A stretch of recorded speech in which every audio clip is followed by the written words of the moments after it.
Index investing or passive investing has grown more popular with investors. Even Warren Buffett touts the benefits of owning an entire index like the S&P 500 over the long term. An example of an index tracking ETF is BMO's S&P 500 Index ETF. It's the largest ETF in Canada that tracks this well-recognized and popular index. It provides exposure to the returns of the market cap weighted S&P 500 index at a low cost with a management fee of just 0.08%. This broad market ETF makes for an efficient building block in a portfolio, saving you time and effort while mitigating single stock risk. If you're looking for exposure to the largest and most liquid public companies in the United States, this ETF delivers an easy-to-use solution and instant diversification. Commissions and management fees and expenses all may be associated with investments in exchange-traded funds. Please read the ETF facts or prospectus of the BMO ETFs before investing. Before we get started, I just want to remind everyone that this information discussed today is not intended to be or construed as investment advice.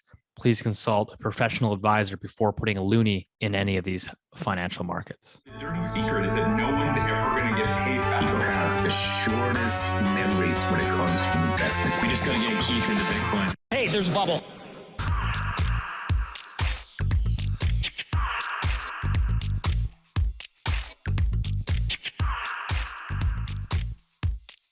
Welcome back to the Loonie Hour, episode 123. As always, join me the three amigos. Got Keith Dicker, IceCap Asset Management, another new Patagonia vest, and Rich Diaz. New camera today. Looking good, buddy. I've got a new camera. After the hundreds of comments in the YouTube comment section. Thank you, by the way. We read a lot of them. Yeah, so I got it. I finally buckled in. Everybody wants to see my face, which I thought was really made for radio. But there you go. I got a new camera, and we're looking good. We're ready to go. Man, back from Loonie Hour is really up in the budget here. That's right. Is that a new arm wall behind you? That looks brand new.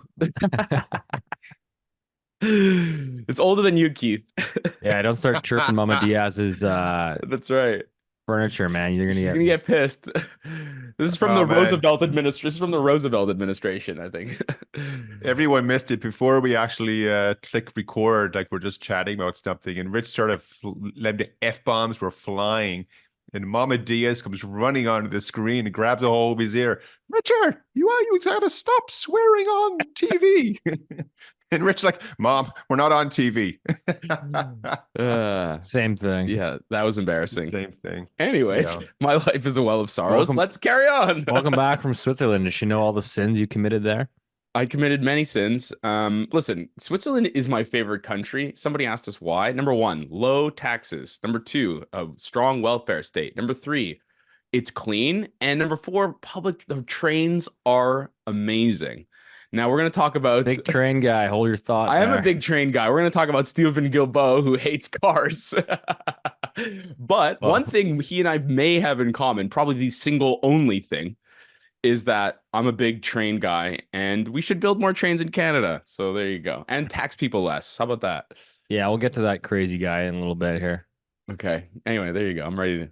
We're rocking and rolling here. Wait, what was I saw a movie recently, and I think Brad Pitt was on it and a few other characters, and around the train, and they're all trying to kill each other basically. And one of the bad guys was actually a good guy, but he gave everyone, he was trying to figure out what personality you are, and he related it to Thomas the Tank Engine trains. Have you guys seen that movie? Yeah. It's a great movie. The Diesel. He's like, you're a diesel. He didn't like the diesels or something like that. Anyway, people are listening. Three of you guys might get it. But what else is going on, Steve? Well, we've got a busy week. So we had US CPI came out. Everyone was really, really watching that. We've got some updates on what's happening across the recession watch across Europe.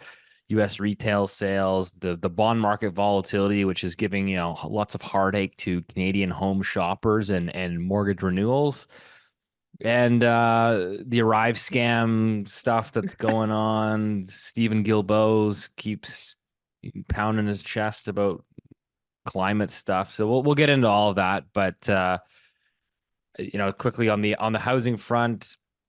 Still same old, really. It's just kind of ebbing and flowing with the mortgage data, right? Which is everyone's just watching what 3-year fixed rates are doing, and then those are kind of bouncing around with all this economic data. So obviously we'll get into that this week. But I thought there was an interesting note here from a guy named Jeremiah Shams on Twitter.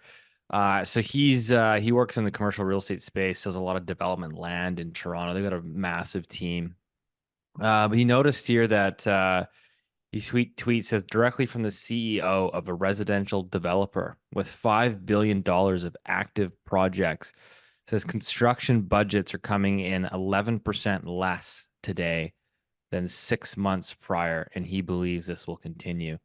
So if you are a developer in the GTA, and let's call it Vancouver as well, it looks like we're starting to get some outright price deflation in the construction space after costs, have soared to incredible heights over the last couple of years. Crazy. Is for that wages coming too? down because of, like, is the price of construction declining, or is it simply I think credit availability is declining? Like what's driving no, I think this, it's Steve? I think it's a lot of, we're seeing materials, some of the materials coming down. We saw some of those like crazy price shocks, right? Like the ability to get concrete. I mean, at one point you couldn't get windows because there was no sand to make the glass, and we obviously know like what happened with lumber costs, and so it feels like a lot of that is obviously stabilizing. Nature is healing, but at the same time, right? I mean, there's a lot less housing starts that are happening now, and I think that you're probably starting to see some of these project management companies, these general contractors, are now saying, hey, you know what? The pipeline doesn't look that full. Maybe we should, trim costs, trim our revenues a little bit in order to secure some future work. So I think it's probably a combination of all that. I mean, I can't sit here and tell you that, the electricians or the plumbers are necessarily taking a lower wage, but I think that's just what happens when the economy slows down and people are looking for more work. One of the lag effects of this, of course, I was driving through the city the other day. Yes, Rich, I left my neighborhood. had to leave. People that know me, they make the Did big you drive joke. your car? Yeah, I was driving the car as Do you well. I feel had to use bad? You feel bad? Do you feel bad about driving your car? Should have walked. No, I don't feel like that. But I drove by one of the universities here in the city, not one of the two big ones, but another one, and everyone's out on strike. Everyone did this. So if people are still, we always want higher wages, of course, but I haven't seen any research on this or any data or anything. But the cycle of large unions and contracts that have expired and they're now in the negotiation phase, like you get a lag effect for that. So even if we get a period where inflation stabilizes, which means prices are still going up, everyone, but not as fast as before, we're still going to have that lag effect of higher wages continuing to drive prices higher. Anyway, that's something that struck me. But you don't see people anymore out on the sidewalk carrying the signs and everything, and I thought it was interesting. Maybe it's because I never leave my neighborhood. Maybe that's what it is. Well, you're not going to be able to anymore. You're 15-minute cities.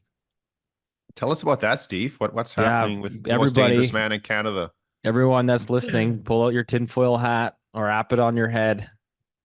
Keith never leaves.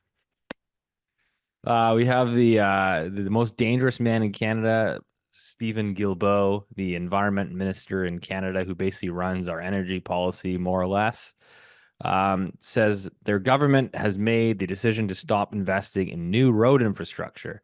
They've made the decision to stop investing in new road infrastructure, and he says, of course, we will continue to be there for cities, provinces, and territories, but maintaining the existing network, but there will be no more envelopes from the federal government to enlarge the road network. So, you'll have your 15-minute city. So we have population growth is still flying through the roof, right? Million people a year, baby. Yeah. So again, it's one of these, you got to wrap your mind around it. We need to invest in infrastructure, which includes roads and highways, healthcare, education, all that stuff. So what with that announcement, Steve, like, did he assign any dollar figures to it in terms of budget wise and things like that? Like how will he execute this? I don't know. I think all the money's going to ArriveScam.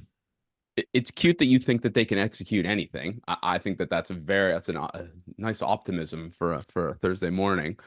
I have Everyone, two questions. this is Valentine's week, That's and Rich right, has that's said right. I'm cute. Oh, That's Rich. right. You are cute. That's nice. Did you have a date last night? No, I did go to the hockey game on Tuesday though.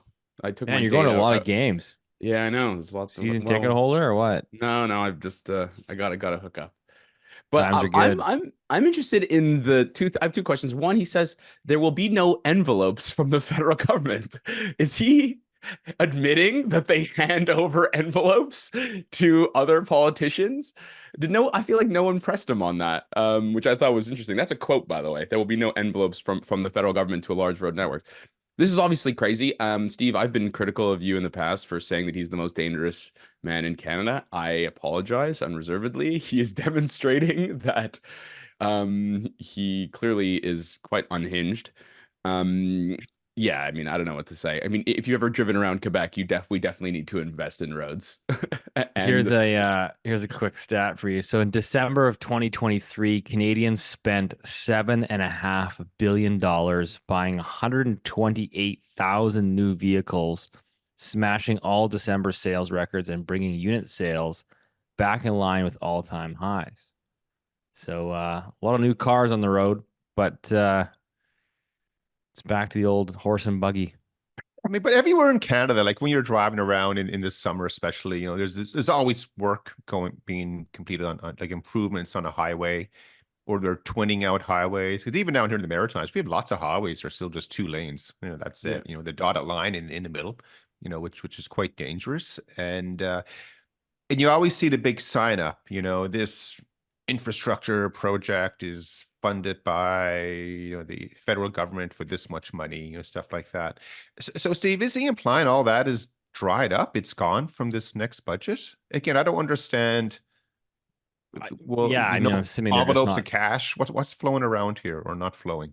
I mean, I'm assuming obviously they're just, you know, typically helping invest in large road infrastructure projects, and they're saying, well, you know, if it has to do with expanding road networks, we're not going to be involved. So it's going to be up to, you know, provincial and municipal governments to fund roads moving You know, forward. so one thing we haven't said, we'll let Rich jump on this one. Why is he doing this?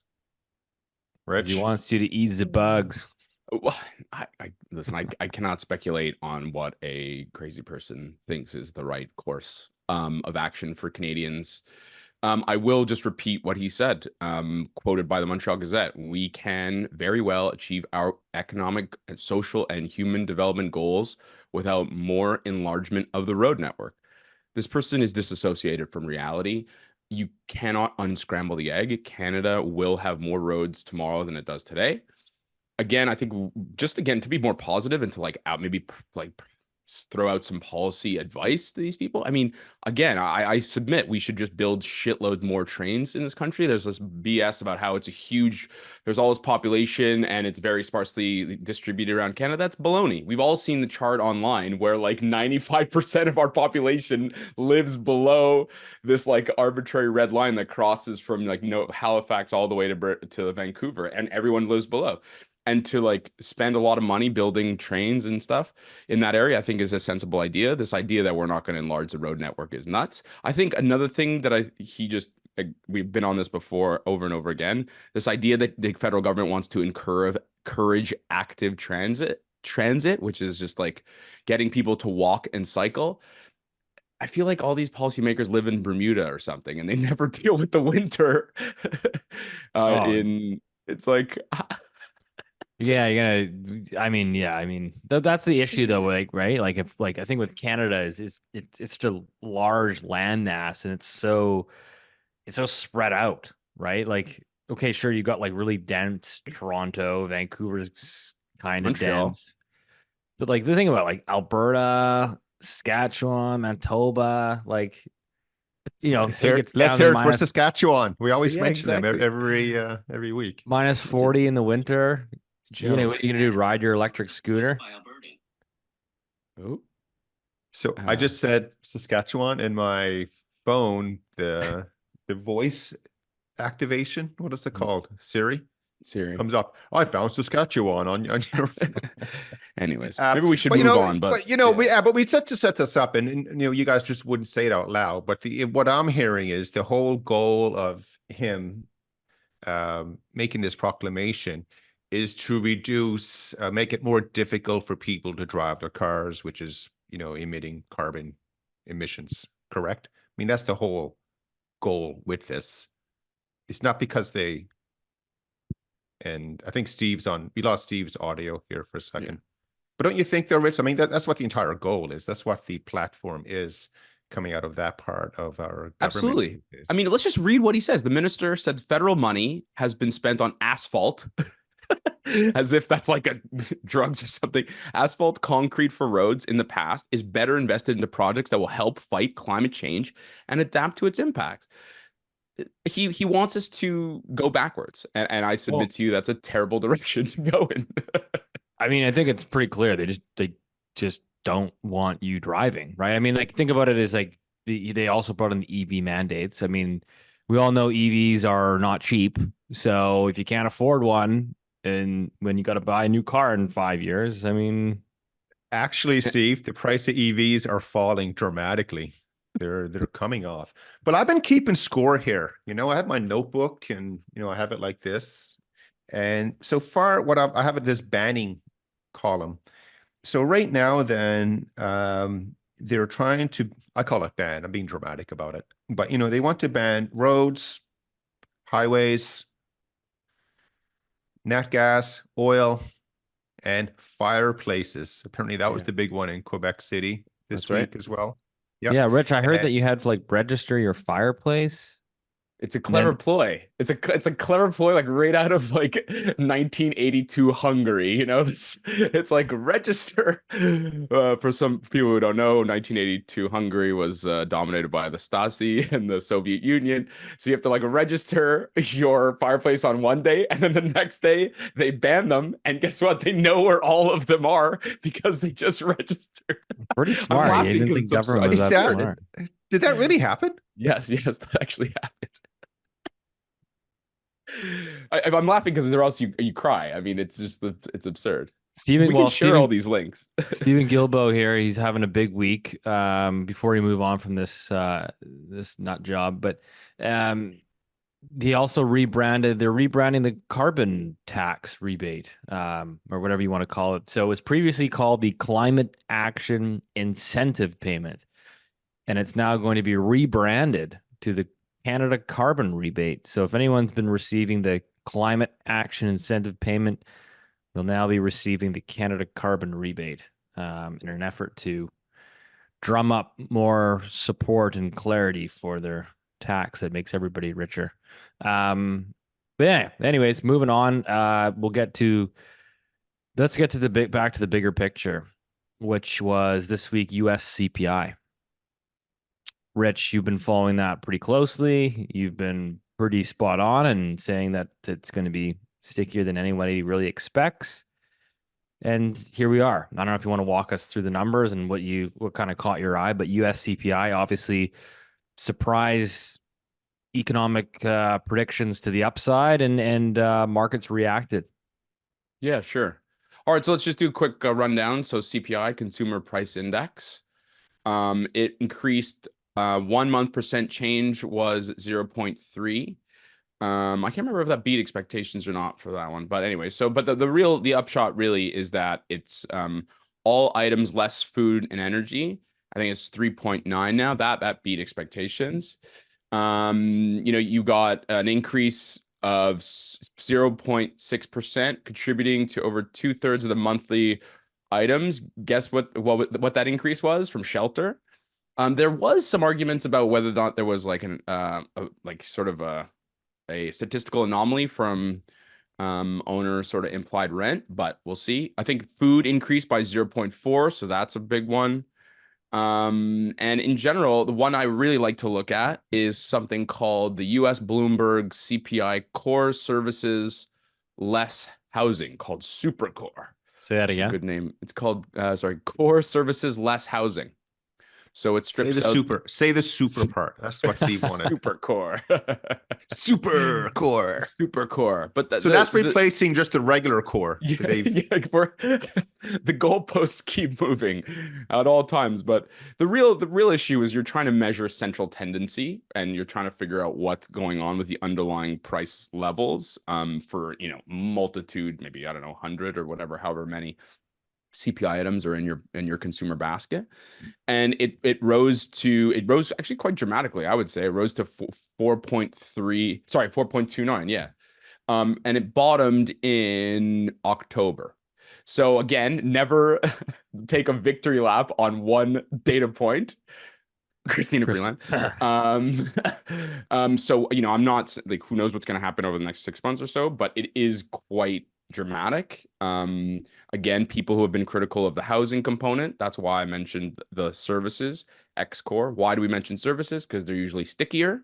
They're not related to sort of the global trade movements back and forth. They're less associated with the China deflation story because they export lots of goods that Americans buy. Services are much more linked to labor markets, etc. And so by using the super core, thank you, boys, you really sort of get a feel for that. And that's why I think the market reacted in the way it did. Keith, I don't know if you want to add something to it. I think it's outstanding because you have to consider what happened with the Americans this week and line it up with what's happening up here in Canada, same with the Japanese and the Brits and then the Germans and so forth. And this is really developing into this, one of those cocktails that just, explodes. And so we'll talk about that a little bit, as we go here. But the biggest thing with the inflation data, so after it came out, it basically, you don't need to get lost in the numbers, but all the numbers were stronger than what the market was expecting. And so because of that, it implies that the Federal Reserve in the US will not be cutting rates either as much or as soon as what the markets were expecting or hoping. And because of that, in general, when rates are cut, that's deemed to be that's great for markets. The markets go higher and the dollar goes lower. So on this day, on Tuesday, when it came out, everything got mullered on Tuesday except for the US dollar. That was pretty strong. Our portfolios we're actually hedged against the interest rate side. We were actually up for the day. And but it is setting up this moment where the American economy, along with monetary policy, it's going down this path where the Fed will be unable to cut rates as soon as everyone wanted. And more importantly, remember we talked about this election wall coming up on the Fed cycle. Now we're increasingly getting closer and closer to that. So just to sort of reset here, with the Federal Reserve, as of today, up to the November meeting, the market's pricing in 75 basis points in cuts. So we'll go from about 5.25 down to 4.5. The first cut right now, it could occur most likely right now in June, most likely July. But for June, July, and then the September meeting, that's when markets are saying, that's when all the cuts will take place. Because remember, after the September meeting, it's unlikely a central bank is going to make changes with monetary policy going into the big US, cluster F, what do you want to call it this fall, Rich? It's coming up. It's going to be a gong show. Yeah. But yeah, and if you go back to December, remember, like in November, December, markets were going the exact opposite of what they are now. But back then, the expectation was that, the central banks around the world will be cutting by anywhere from 100 to 150 basis points. So half of that's been backed out right now. And this has a lot of markets nervous and things are moving a bit wacky. Steve, I know earlier, you before we, when Rich's mom yelled at him, you were talking about the change in, I think it was the 5-year and the 10-year yield. What was that? Why don't you just share with everyone what you were seeing there? Obviously, the guy here with lots of leverage has been watching bond yields And so, yeah, I've been keeping a close eye on that. The U.S. 10-year, which is what everyone's kind of following over in the U.S. Of course, if you're in Canadian housing, you're watching the Canada 5-year bond yield. But of course, they're all moving very, very similarly. So the U.S. 10-year, for example, after that CPI print came out, jumped about 16 basis points on the day. Since then, which we'll get into, it's actually given back up another 10 basis points here today. So the volatility, like we're having these 10 basis point moves in these bond markets on seemingly a daily basis at this point. So highly unusual. I don't know, Keith, how sustainable this is. I mean, that's just a lot of volatility for people to be living in. I think we're going to see volatility across all markets. It's not just, it's going to be one of these things. Volatility always exists. When people say, hey, it's really volatile these days with the stock market, that always happens. But Steve, you're absolutely correct. Usually the volatility is not in the bond market, like in the bond world. And it's absolutely there today. And if anyone is into FX volatility, I encourage you to check that out. And so FX volatility, it's Foreign coiled. exchange for those that are. Yeah, foreign exchange, absolutely. It's been coiled. It's just waiting just to launch, higher. And when it launches higher, it means that usually the side opposite of the US dollar is coming off. But that's true for, against US dollar with euro, CAD, and sterling and everything. And it just goes to show, with, people have portfolios and you need to be positioned for risk. And risk is always going to be around. And when the probability of it occurring is, extremely low, then that's what you want. But when it continues to go higher, and it's hard to quantify it, but you have to be prepared for it. And prepared for it doesn't mean, yeah, you're willing to bear it. There are things you can do to withstand it. So, I mean, losses in the stock market world, you know what? It's always going to happen, right? That's there. But losses in the rate world, that doesn't happen very often, except over the last 3 years. It has been pretty aggressive, yeah. And but that's what people need to see, Steve. So with rates moving, that high on a daily and weekly basis, it pushes a lot of people offside. Yeah. Something we watch every day here. Like today is a good day for the bond market, right? The bond market is flying pretty high here today. Yeah, well, But, we'll get into that, but I think like it just kind of brings home. Go ahead, Rich. You got some questions? No, just one really quick point on the inflation thing. So just because we sort of mentioned what happened a couple weeks ago, maybe a month ago, we mentioned that this is a risk that I don't think was being priced in, meaning that the rate cuts, everybody's quite sanguine on inflation outlook. And we highlighted, maybe that's something that might happen. It proved that it was true. So good for us, I guess. But the more point is why it might actually continue, I think is worth just articulating very, very quickly. And it's because the US, is doing better than I think people expected, certainly better than I expected. And we're seeing pressures sort of build up. And how do you identify some of those pressures for either the stronger demand pull inflation or supply push inflation? And you can see, so my favorite, the ISM diffusion index, that's starting to show that manufacturing output is actually sort of surging. I mean, there's no other way to say it. The new orders for the ISM, member Institute for Supply Management out of Arizona, sort of calculates what's going on in the manufacturing sector. There's the prices paid component of that, which bottomed again in the middle of the summer, or late summer, I should say, and that's starting to rise. You see gasoline prices. I know that's part of the headline figure. We were discussing the core figure, but nevertheless, that sort of that gasoline number is starting to rise. We're seeing pressures from from what's going on in the Middle East affect the cost of transporting goods. So there's those kinds of pressures. So I wouldn't be surprised at all if we, over the next couple months, again, not to pull a Finman on us, but I think we're gonna see more of this, which to Keith's point is gonna really rile the bond market and cause some trouble. So it's worthwhile, I think, having that in the back of your mind. Yeah, well, I think that brings an interesting point, right? I mean, the U.S. is holding up a lot better. It's like if we were sitting here, 2 years ago, filming the Loonie Hour, and like, hey, the Fed's gonna raise rates 500 basis points and the stock market will be at all-time highs.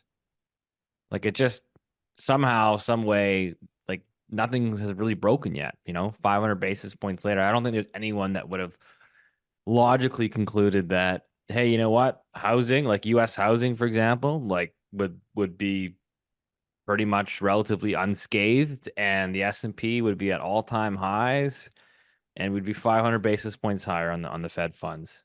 Yeah, here we are. Yeah, but the bond market has broken in some Absolutely. ways in that, the industry will always tell you the bond market is the safest place. That's where Smartest. It's the smart people, right? the Keith? little old ladies that play bingo, and that's where they should put their money all the time. But they lost about almost 25% over 2 years in a bit. If going from 0 to 5, it's it has other stuff happening. But the other thing right now, though, what's really interesting, everyone, we went from 0 to 5, just to be general with rates. And then the expectation was that immediately we'd go from 5 down to 3 again. And that's what was, the loose narrative at the end of the year. And now this morning, SocGen, they've, more of these are coming out, but the title of their piece is saying a rate hike may be the Fed's next move if growth picks up. So that's that's going to destroy a lot of linear thinking minds here. Just to touch on that, that's a good point. So from the February Bank of America Global Fund Managers Survey, which was released a few days ago, 90% still expect the central bank to cut rates. 77% of them expect inflation to fall. So the consensus is still, it's a unanimous consensus that, we're getting cuts this year and inflation is going to continue to fall, or will start falling once again. And so, it's interesting to note, Rich, that CPI inflation, of course, it peaked in June of 2022 at 9% on a year-over-year basis. And then headline CPI, as of right now, bottomed at 3% in June of 2023. So that was 7 months ago. And we're still kind of talking about, well, it's going to happen the last mile. It's sticky. It's going to take a bit more time. And it's been 7 months. Well, that's why I think it's important to just contextual. I know we have to move on, but I think it's just important to contextualize these numbers, which is improving CPI. The stock market's okay. Bond market got screwed. I get all that. But it's the debt, and the U.S. is improving. The thing we got wrong, excuse me, I should say I really got wrong, was I was not expecting Sleepy Joe to run an 8.4% budget deficit when you're at full employment. And I think a lot of people and I say a lot of people to cover my own ass really for screwing this up, but I didn't realize the degree to which that would goose a market, and for the economy. I mean, just that kind of spending at a time when you're at full employment is really basically unheard of. I'll try to dig up the chart and we'll share it on the YouTube, but you'll see normally you get that kind of deficit spending when unemployment rate is high as a counter-cyclical sort of shock absorber. And this time it was the total opposite. Unemployment rate was really low and they started spending massively, which is inflationary, which is supportive of risk assets. And that's something I totally whiffed on, to be honest. And we're seeing, I think, the effects of it now. Somewhat similar to our fearless leader here up north. But that also brings us, I think. Let's just touch on that a bit further, though, Steve, because with the Americans, they're going to continue to run big deficits this year. And it's quite likely it's regardless of who wins the American election, they'll still continue to run enormous deficits the year after.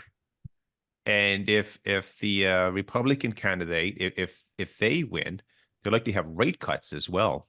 So this could be this blast off the orange guy top coming up, the orange guy. But what's interesting though, we're talking about the American economy, everything's on fire. It's in a good way, I guess, if you want to think it next. Why don't we next jump over to the economies that are not really on fire? They're not lighting it up. Rich, your old home there. We got some troubles brewing in the UK. We've got some issues in Germany with their wacky energy policies and Japan. We had some update on Japan. So why don't you kind of walk us through some of that? Well, the UK, let me just bring it up. UK, I'm actually surprised about the numbers British accent, please. Hello. No, I can't do it. I just can't. Those I wish I pretty could. good. I'm not drunk enough. I'm not drunk enough to do this. But the UK, I'm actually really surprised because I'll just see. I mean, basically every number is down, which is bad. So monthly GDP fell less than expected. Again, monthly GDPs are always weird because it's tough to do that. But nevertheless, that's the number for December. It was negative 0.1. So I think that's 2 quarters consecutively of negative GDP growth. So that's, I think, technically a recession. You got a decline in construction output. You got a decline in private consumption. Government spending fell, but fixed capital formation, so investment was up, business investment was up, industrial production is up, and services, although the GDP component was down, the PMIs have been really ripping. So to be honest with you, I'm quite confused about what's going on there. I don't. That's it. Sorry, I don't get it. Officially, technically in a recession. Yeah, that's right. But I just reiterate, like the PMI. So the UK is dominated by the service sector. They gave up manufacturing many years ago, for better or for worse, who knows. But they have really high value added, very unique service sector in the UK. You can think of financial services, consulting, accounting, what's it called? The big what's it called? Trading outfits. They have enormous structural positive trade balance. Yes, they're two great banks. You have RBS and HSBC. No, come on, it's more than that. But anyways, all this to say is that the numbers are the numbers, and they're in recession. So it's a really kind of an interesting. Frankly, I don't really get what's going on there. So the irony here, of course, the Brits are, their economy is highly focused on services, and consumer spending and stuff, and it's clearly struggling. That's what's happening. I think 2023 in total was the weakest year of expansion since 2009. I think it is, right? Meanwhile, over in China, they would love to have a service consumer spending dominated economy. It's sort of the opposite, right? It's like the 180 really of the Brits. And they're struggling as well. But the key feature with all of these is that all the economies today require increasingly more borrowing, more debt, more leveraging to produce the exact same number of GDP or economic output. And when you have rates, going higher, whether it's the short end of the curve or long end, or credit spreads move, or your currency moves, it is creating this moment where, you remember in school you had the I'm going to forget the name of the model, but you come up with the optimal amount of debt that a corporate entity should have to be the most efficient. What was that called? Do you guys remember? CAPM model. Oh my God, I can't believe capital allocation pricing model. Wow, good for me. Can't believe I remember that one. No, it's not that one. Yeah, of course it is. But but the point is that I think we've gone beyond, that access, so where the teeter-totter can move, really well. And that's what's happening with the Brits. Germany, their economy is struggling because of the energy side of it as well. The old stuff they export, it's not wanted anymore around the world, or you're not allowed to buy it, let's say it that way. So, you have the Germans are in recession. Now the Brits are going into recession and slowing. China is slowing. Canada, we're still okay. I know that per capita GDP base for Canada, it's okay. GDP per capita, it's not very good. But on the aggregate size, it is okay. And Japan is, rolling over. Because what were their numbers this week, Steve? I remember you told us earlier as well. Yeah, it came in last night here before we started recording, but GDP fell annualized 0.4% in the fourth quarter, and that was following a 3.3 slump in the previous quarter. So again, 2 consecutive quarters of contraction. Japan is technically in a recession, and that was unexpected. It definitely was not the consensus view, and Japan is still a market, Keith, that is expected to hike rates this year. Yeah, right. Well, I mean, that's what's priced in. So I guess we'll see. Well, you know what? Like the fourth quarter slump, it kind of reminds me of the Super Bowl. So we won't talk about that. But the again, the view with the Japanese was that, they were going to start to hike rates. That's where they were going. And now all of a sudden, inflation's a bit softer than expected. The economy is weak again, of course. Again, so we're in this moment now where it's going to be, hey, the Americans have to pull everyone out of it, or the American economy will sort of roll over as well. But the biggest move here, is this divergent, this opportunity for rates to diverge. So they're moving apart. So the Yanks are no longer going to be cutting rates, and other places, especially the ECB, things are pretty soft. They could start cutting rates. And that's when the currency game, starts getting wacky. And then we're at 2018 all over again. Keith, I have a question for you. In the past, you've mentioned that like the world is synchronized. You said risk is synchronized.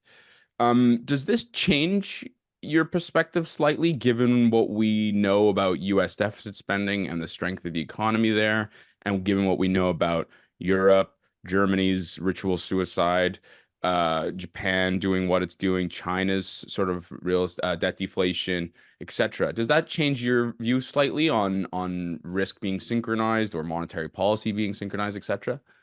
It makes it even more accentuated if you think about it, because it's for the Americans to be stronger than everyone else and everyone else is weaker. It implies that again, the dollar will strengthen because of difference in interest rate policies and the need for dollars. Because when your economy is declining elsewhere, the Canadians or Europeans, whatever, everyone needs US dollars, and they get their dollars from trade. And so if there's less global trade taking place, there's less dollars coming in.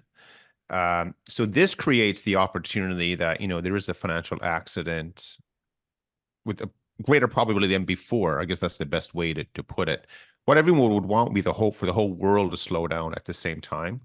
But if you have a world that's slowing and the Americans are still strong, like that's the one that creates, in our opinion, the best opportunities to either make a bunch of money or, to lose your shirt. You don't want to lose your shirt, Rich, not in your mom's house. I mean, it's interesting, right? I mean, you've got this U.S. economy that remains resilient, and then you've got these mild recessions in the UK, Japan, Germany, large parts of Europe, China. I'd argue Canada's arguably in a mild recession, or at least has been more recently. And here we are, still pushing higher. I don't know how much that changes. How does that change your does that change your view at all in terms of moving forward with some of these inflation numbers, Rich, for example? I mean, no, I don't think so. I think the inflation numbers are in the US, I think are going to keep going higher for the reasons I cited, which is, things like gasoline. I think that the labor market, remember the last print was like 330 with really positive revisions. You've got some decent numbers and wage growth still going. Don't get me wrong. I don't want people to see I'm just a booster for the US. I mean, there's like delinquency rates are up. There's still problems with the commercial real estate market. There's loads of unrealized losses on bank balance sheets. Earnings really, people say earnings have been great. That's true for some sectors. In aggregate, they've been relatively flat. And most of the climb to 5,000 and all-time highs is really just a function of the expansion of your PE. So I think it's just, but I wonder how, and I guess this is the $1 million question. How long can the US really support global growth? Well, maybe they've already done it. I mean, you're starting to see the bottoms in Euro area PMIs have actually come through, believe it or not. Again, I cited the UK service sector, despite the fact that it's in recession, is actually doing okay. China is starting to goose their economy again. I think they're going to revert back to the old ways where they just borrow and spend and support sort of unprofitable businesses. But if that's true, lots of the emerging markets that depend on that economy are going to maybe do better. So we're in a really weird little spot here. I think I think sort of both outcomes are increasingly probable, which is, to Keith's point, the volatility gets crazy and you need to protect yourself, I think.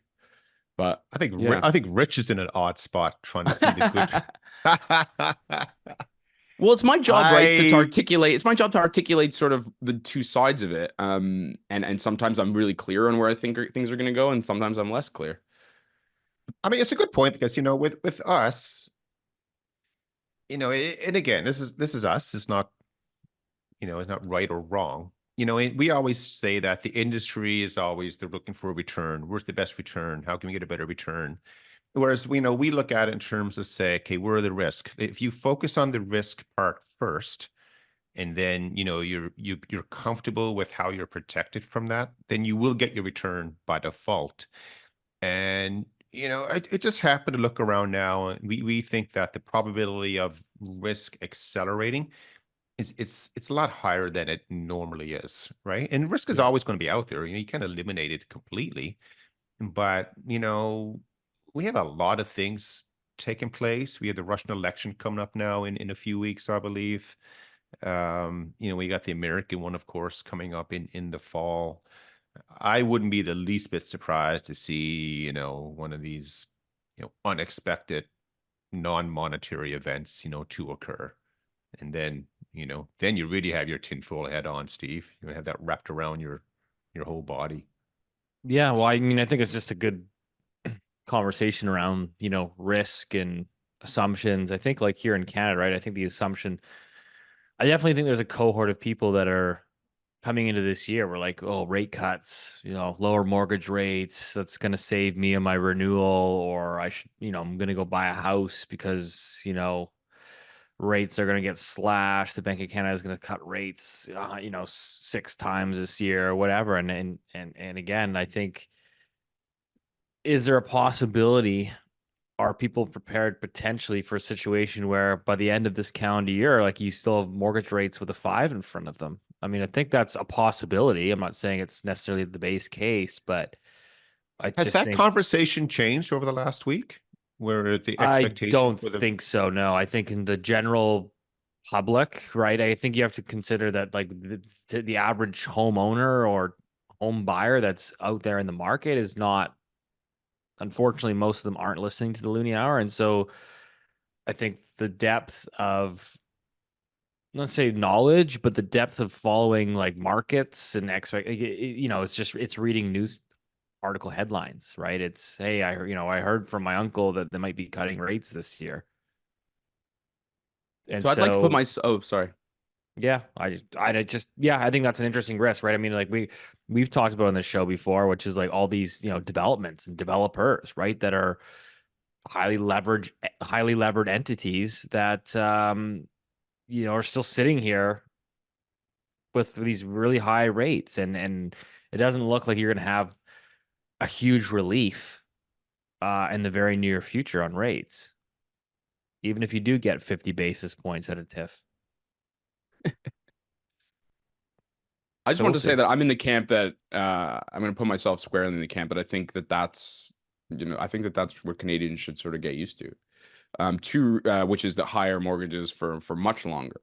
And there's 2 reasons. One, I really don't think the inflation impulse in Canada, much like the US, but for wildly different reasons, is over.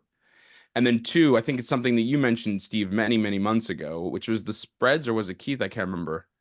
You guys sort of look the same and meld together sometimes. But the point about the spreads sort of blowing up, which is even if TIF gives us a rate cut or 2 or whatever, or the mortgage rates, the bond market comes down, the 5-year Canadian government bond market, that yield comes down.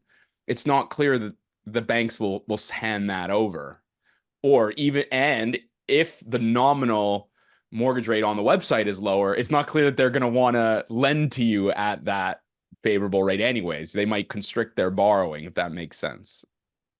Yeah. I mean, No, it's the yeah. situation for that to happen, it's a happy one. It's that, growth stays positive. It doesn't have to be surging, but it stays okay. And inflation data comes down. And, that will help to bring rates down. And as long as there's no recession, banks will feel comfortable lending. And, so maybe, I mean, I think that's what would be very well received by the Canadian marketplace. People looking to renew the mortgage, roll it over. Maybe people looking to buy something or not have to sell something. And I don't know what the probability would be of that, because it implies you get this soft landing. And that is still the base case from the Bank of Canada. Mhm. And that's what we'll need here as an economy to avoid, some of those, hello darkness, my old friend. We don't want that to come back. But that's how it can happen. The other alternative is that just think about, say, the Bank of Canada, they do cut rates by 125 basis points very dramatically, like within, 4 meetings. And as we said before, that ain't good, because that implies there's something, really concerning, with your economy and banking system. So you don't want that. You just want this gradual, slowdown.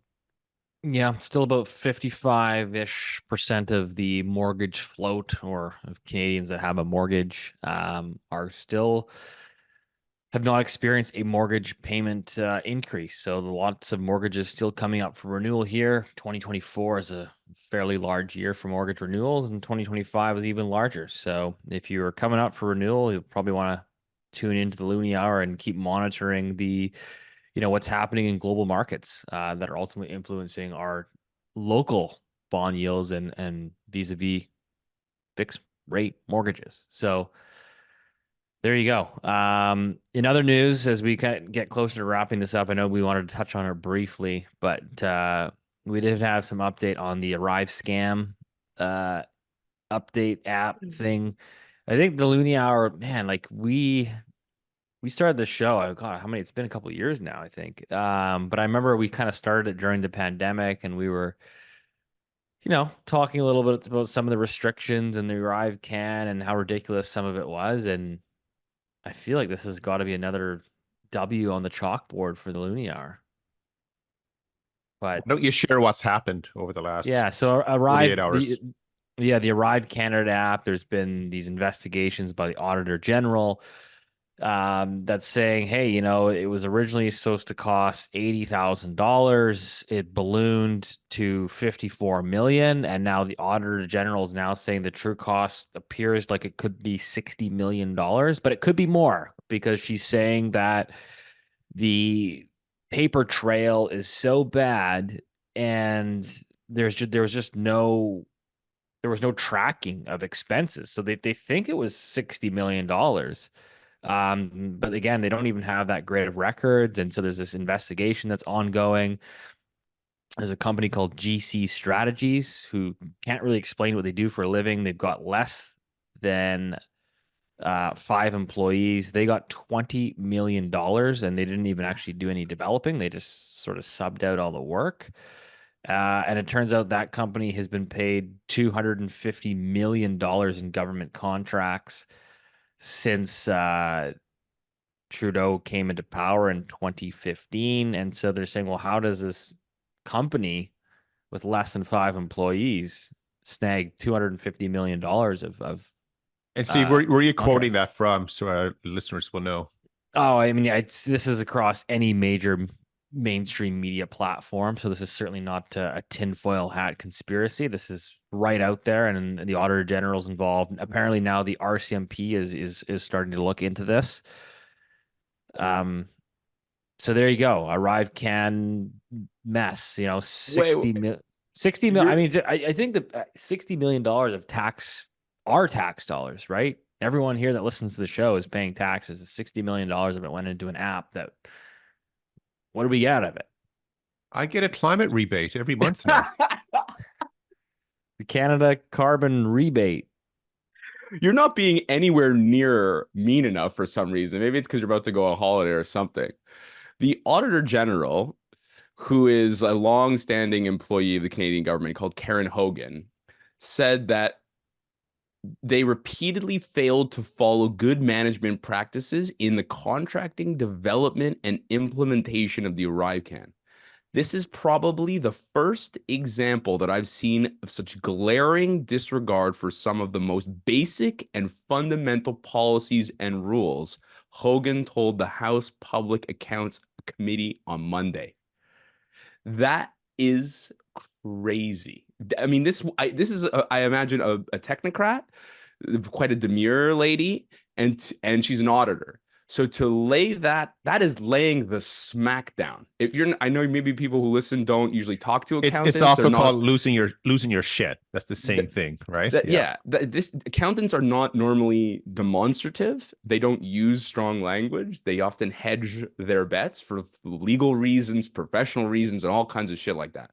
To articulate what she said in those words is like equivalent of a suplex off the third rope. I mean, she's basically saying, without saying it, that people should go to jail. And sorry, Steve, but you're nowhere near mean enough on this one. It was crazy. I just find it interesting. Keith, you and I run businesses. I mean, imagine you and I are, investing in R&D, and we think this new website or new app is going to be 80,000, and the bill comes out to 60 million, but you're not really sure where the money went. Like you'd be bankrupt pretty fast. But of course, the government pot never ceases to run dry. And it's like this. I mean, this story now has been playing out for a while, and I'm going to be shocked if, usually the way the path that this will go is, to put it in street language, someone's going to get thrown under the bus eventually. And I'm just amazed it hasn't happened yet. Like everyone is still protecting themselves. So I think we'll get a conclusion to this pretty soon. And but if it doesn't, this is just fodder for the other side. It's the gift that keeps on giving. Like it's let's just say, like, this is, and Rich, you as well. It's a great example of unconstrained public spending and follow through. And it's amazing because so many Canadians are struggling these days with so many things. And don't forget what the app was. Okay, let's not forget that. It's not just a little, computer program, as an old guy would call it. This thing was really designed, to track people during the pandemic. It is what it was. That's what they were trying to do. And, well, there's that story. There's that story that was those two programmers, those two kids. I think they were university students or something. They were young. As a joke, they recreated the app over a weekend over pizza and beers. And anyways, it is what it is. I think it was as well. Yeah, but no, it speaks to like an overall. There's two things. Sorry, sorry, Steve. It speaks to two things. One is that there is just a lack of professionalism that's going on that I think is systemic. I think that I didn't say that. That's what Auditor General Karen Hogan said. And two, I think that it just, again, it reiterates what I think we've articulated many, many, many times. Canada is a very easy place to commit white collar crime, financial white collar crime. And I think that there should be, whoever is the next prime minister should really make a concerted effort to sort of fight that, because it hurts people's ability to purchase housing. It affects inflation. It affects the confidence that people should have in their government and their policymakers to make the right decisions about infrastructure spending, which I'm a big fan of. And it's frustrating for lots of people who pay taxes and work really hard that this kind of bananas can happen and no one goes to prison. Because I can guarantee you, in America, you're going to jail if you do this stuff. They have, for all the mistakes that for all the foibles America has, you commit this kind of fraud, it'll take a while. The FBI might be moved slowly, but you will spend time in a federal penitentiary. And there's many, many examples of it. And in Canada, that just doesn't seem to happen, which is, for me, very frustrating. 60 mil. Now we can't afford new roads. All right, that's a good place to wrap it up. As always, guys, appreciate the support. If you've enjoyed this episode, if you get any value out of it, leave us a review, Spotify, Apple. We always appreciate that. It helps boost us in the little algorithms there. And as always, we'll see you next week.